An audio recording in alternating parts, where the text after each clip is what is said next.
Olá, queridos colegas. Estamos aqui para mais uma live. Hoje vamos falar de prevenção de recaída.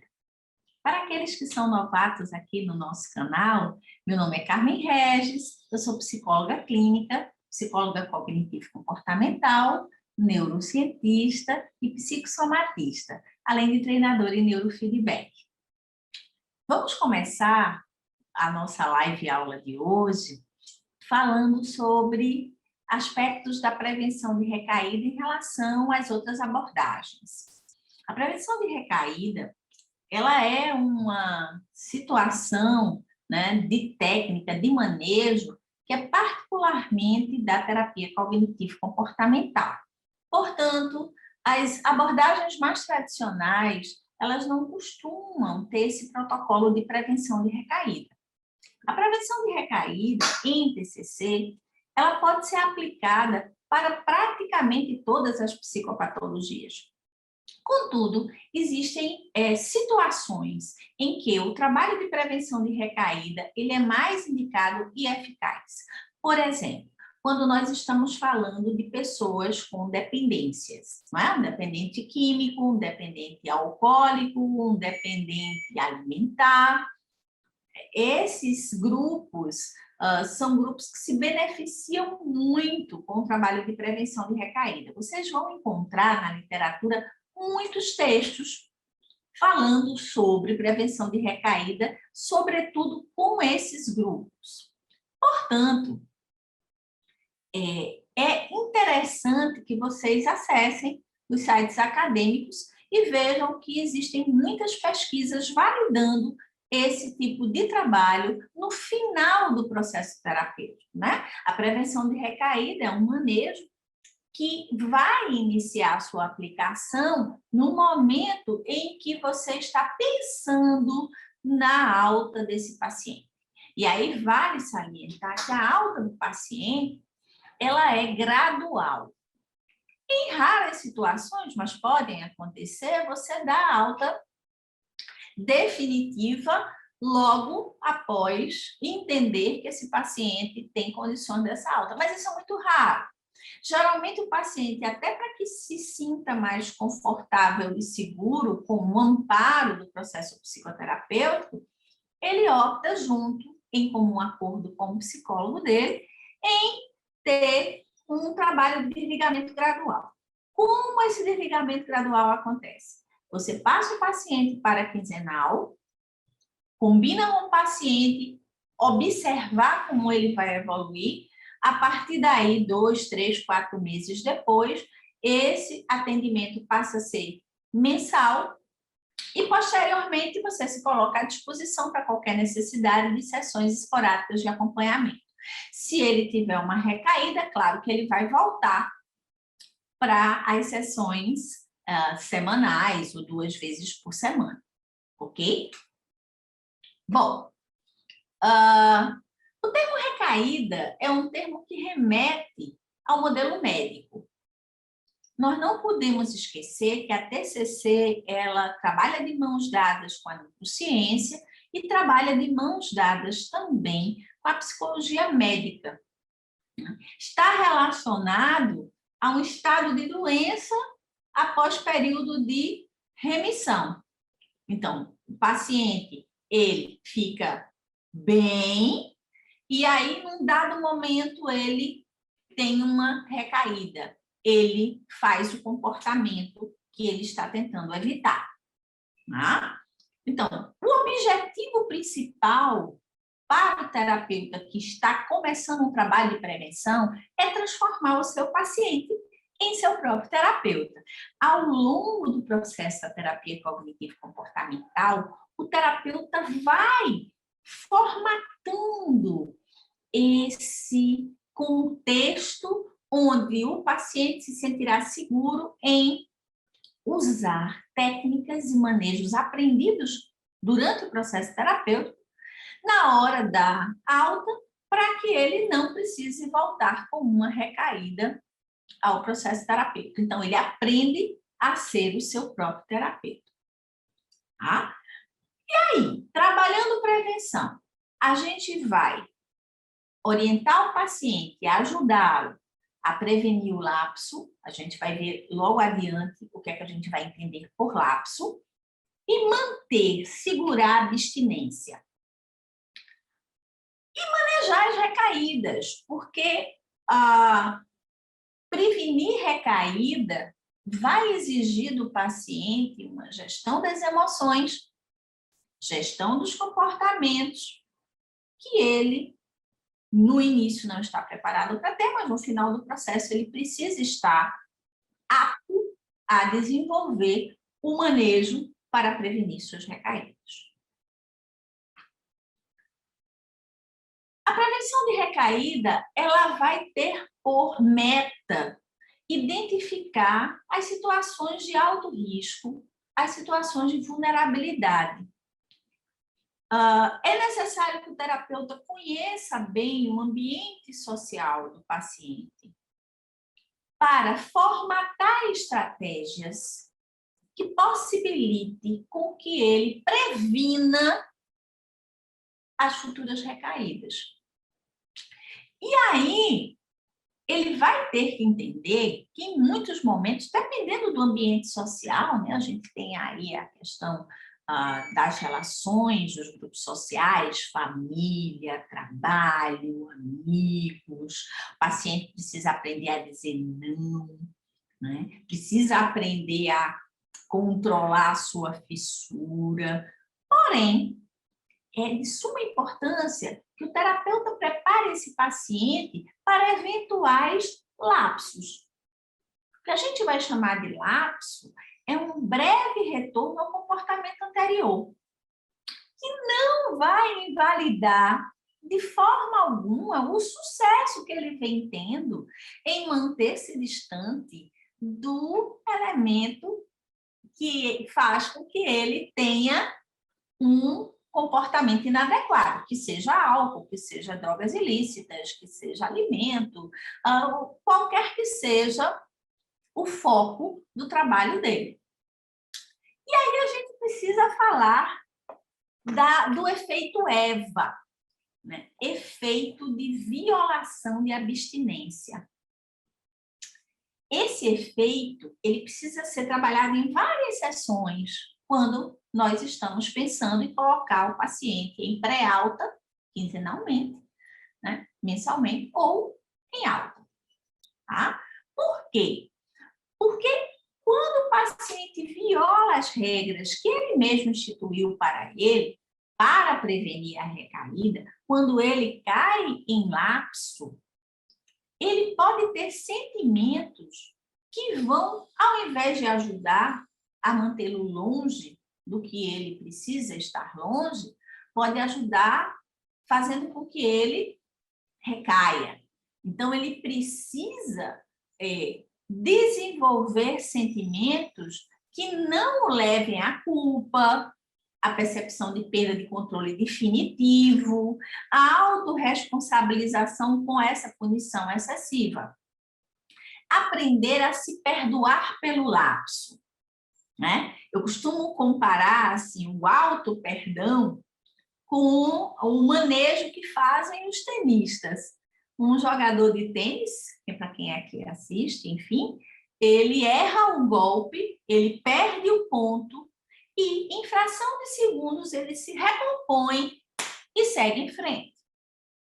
Portanto, trabalhar com nossos pacientes a possibilidade de existir um lapso eventual, mas que esse lapso não invalida todo o processo, trabalhar com o nosso paciente o não funcionamento no comportamento dicotômico e pensamento dicotômico de tudo ou nada. Ou eu fico abstinente totalmente e não tenho nenhum lapso, ou eu invalido todo o processo. Isso não pode acontecer. Sob pena de colocar em risco tudo que esse paciente conquistou. Portanto, evitar o efeito EVA, evitar fazer com que o paciente assuma uma culpa desnecessária. Ele precisa entender que ele está em processo de recuperação e a gestão da fissura, o autocontrole, ele vai acompanhá-lo durante longo tempo, para alguns casos, talvez a vida inteira. Então, a prevenção de recaída, ela vai também ser combinada a um treino de habilidades comportamentais. E aí existem inúmeras intervenções cognitivas que podem ajudar esse paciente a desenvolver habilidades para que ele não tenha uma recaída. O terapeuta precisa, em parceria com seu paciente, avaliar potenciais de risco. Esses potenciais, eles estão envolvidos em questões intrapessoais, como ele se percebe, como ele percebe o outro, como ele percebe o mundo, como ele lida com suas questões emocionais, né, seus sentimentos, seus pensamentos, questões ambientais, né?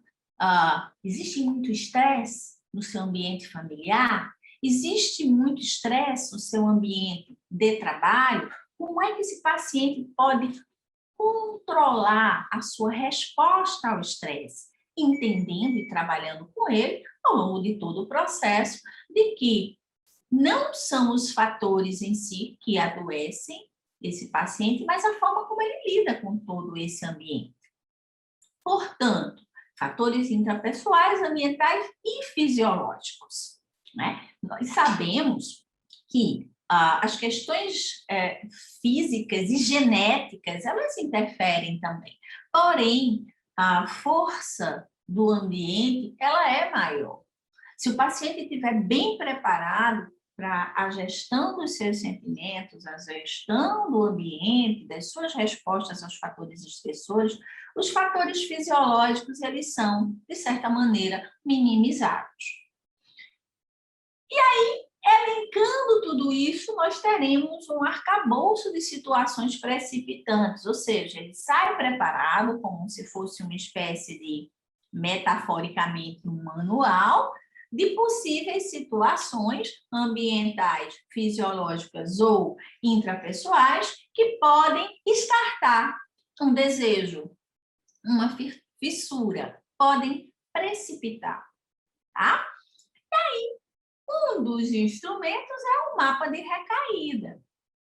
Ele deve ser trabalhado no processo, né, colocando o paciente diante de situações escolhidas por ele, que são elencadas como situações de alto risco para recaídas. Ele precisa estar bem preparado para compreender que essas situações exigirão dele uma gestão melhor das emoções, desenvolvendo estratégias para que ele consiga lidar com as situações de alto risco, sem recorrer ao mecanismo de fuga que fez com que ele precisasse do acompanhamento psicoterapêutico, do acompanhamento do psiquiatra e de outros profissionais que, porventura, estejam envolvidos no cuidado dessa pessoa em questão.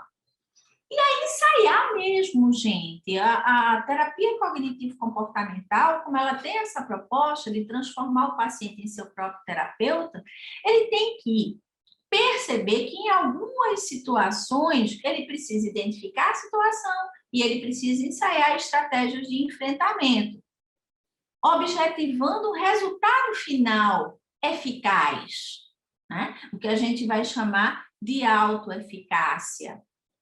Tá? Na autoeficácia, quando eu sei que eu sou capaz, eu vou conseguir prevenir, né, o acontecimento dos lapsos ou espaçar esses lapsos.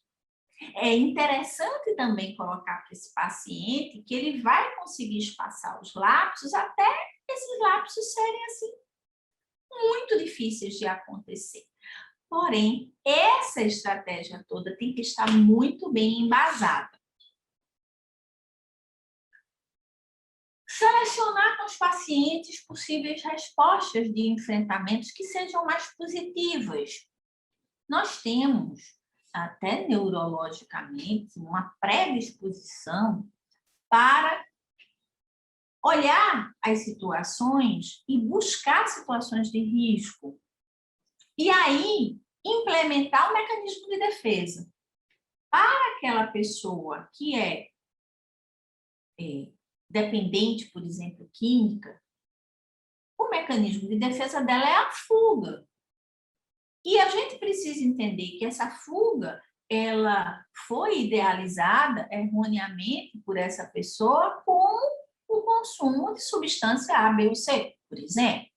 Ou me estressei no trabalho, aí eu detono uma mesa de doces, certo?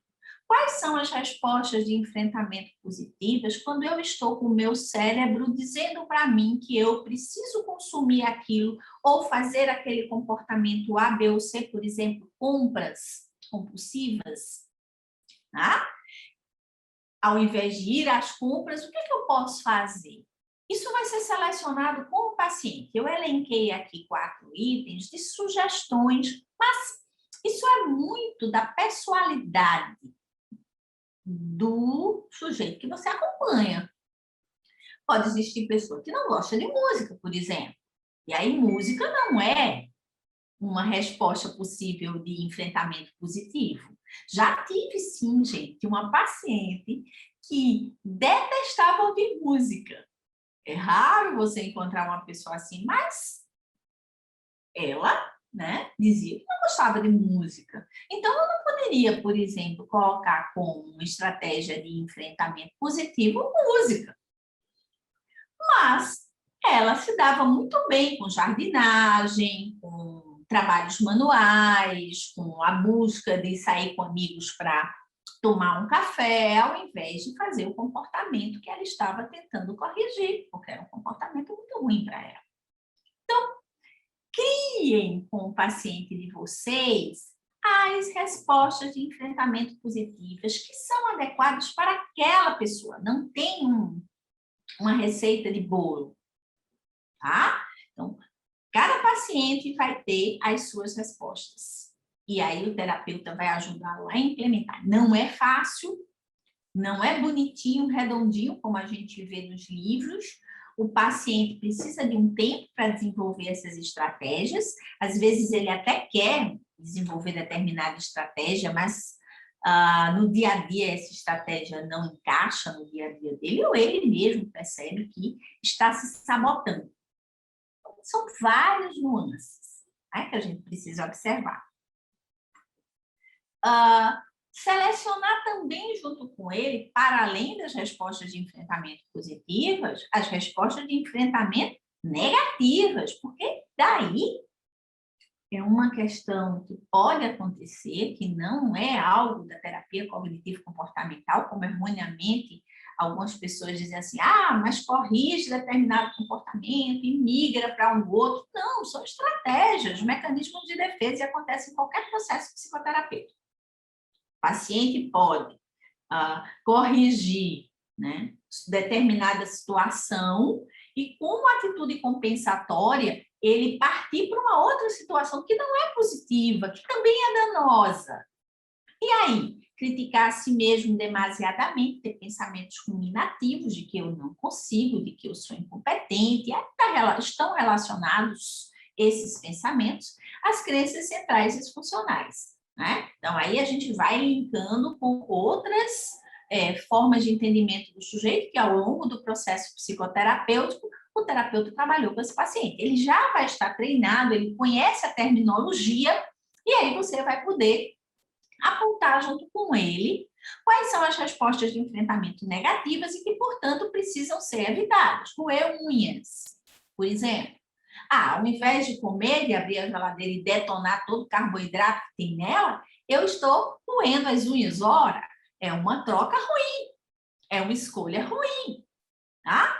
Tornar-se agressivo, isso é muito comum, né? E aí é onde entram os trabalhos de gestão das emoções, tá? Comer demais, como eu já falei aqui. Então, também é muito pessoal, o terapeuta precisa conhecer bem seu paciente e discutir com ele quais são os enfrentamentos negativos, aquele que pode parecer uma saída estratégica para sair do comportamento desejado, mas é apenas um outro comportamento ruim que está sendo adquirido. Isso precisa ser contemplado no processo terapêutico de prevenção de recaída e cuidado com muita atenção. Eu falei nos slides anteriores sobre autoeficácia, né? O que seria essa autoeficácia que a gente vai cuidar dela desde a entrevista de recepção, percebendo se o paciente tem manejo de autoeficácia, quais são os gaps, e no final do processo isso precisa estar consolidado. O grau de confiança na sua capacidade de realizar determinado comportamento diante de determinada situação. Eu sou capaz de gerenciar, eu sou capaz de estar com meus amigos num bar e tomar uma cerveja sem álcool. Eu sou capaz de dizer não quando um amigo me oferece uma carreirinha de cocaína.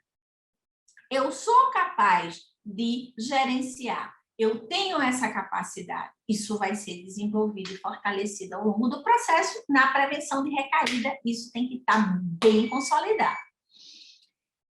Aí a motivação. Bom, se o paciente chega na entrevista de recepção dizendo que está vindo porque está sendo forçado, ou nas primeiras sessões ele vai mudar de ideia, ou o processo inteiro vai estar comprometido. Motivo para a ação precisa ser desenvolvido pelo terapeuta junto com o paciente. Tá? Então, a mudança comportamental positiva, ela só vai acontecer de maneira coerente com aquilo que o paciente está buscando, se ele tiver 1, 2, 3, enfim, motivos para a ação. Porque ele vai ter que passar pela jornada, gente. E a jornada é árdua, a jornada não é fácil. Se ele não tem um motivo para ação forte, ele vai ter muitos lapsos, ele vai ter muitas recaídas e talvez ele até desista do processo. Tá? Então, a motivação ao envolvimento em comportamento problema, isso também precisa ser trabalhado, não só a motivação positiva. O que leva essa pessoa a se envolver no comportamento problema? Opa, eu preciso ir lá atrás. Eu preciso voltar se continuarem acontecendo comportamentos problema por conta de motivações mal trabalhadas no processo. E aí a gente tem, né, 2 tipos de fissura que o paciente vai ter que lidar nessa autogestão do afastamento do comportamento problema. A fissura física, que são basicamente os sintomas de abstinência, dependendo do tipo de situação, o paciente vai ter abstinências diferentes, né? Mas a fissura é o desejo, de forma geral, e esse desejo se manifesta no corpo, em forma de tremor, em forma de desejo intenso, né, relacionado àquilo que eu costumava consumir, que aí será a fissura psicológica, né? A gente precisa entender esses 2 tipos de fissura e trabalhar bem direitinho quais são os sintomas de abstinência físicos e quais são os sintomas de abstinência, de fissura, de desejo psicológicos e de abstinência emocional. Quando eu não tenho acesso a esse tipo de situação, como é que emocionalmente eu fico e como é que fisicamente eu fico? Existem os determinantes interpessoais, que a gente falou lá na frente, que aqui eu vou destrinchar um pouco melhor, porque eles são demarcadores de sucesso ou fracasso não é só o processo psicoterapêutico. O processo psicoterapêutico é uma âncora. O paciente se apoia nele para ter armamentos para lidar com o que está lá fora. E as questões do apoio familiar, do apoio dos amigos, de existir até uma terapia de grupo ou um grupo de apoio, vai ser de suma importância para o sucesso ou fracasso desse paciente dentro do protocolo de prevenção de recaída. Na TCC, quando a gente está falando, né, da TCC enquanto um processo psicoterapêutico âncora, o paciente poderá se beneficiar das sessões individuais, e aí, no trabalho de prevenção de recaída, ele pode vir ao consultório, né, como eu falei antes, para sessões de aconselhamento, quando ele está em desligamento total. Ele vai ter, durante o processo inteiro, um arcabouço de materiais TCCistas que foram aplicados e que vão ser apresentados a ele, também como possibilidades de manejo alguns, tá? Educar a família, isso é sine qua non, gente. Educar a família para lidar com esse paciente.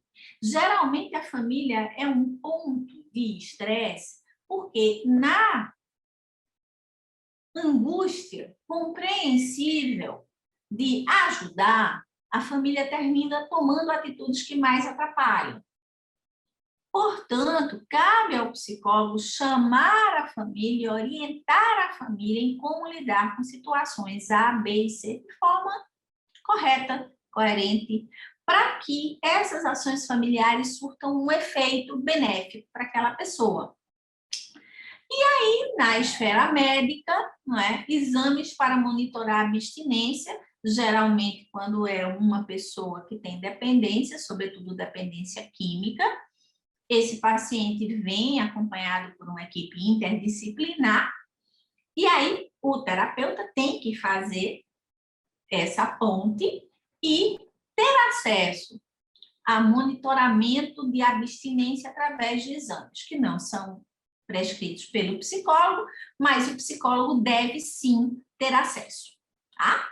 E aí, também julgo que deve estar com um plus no processo inteiro, sessões de grupo.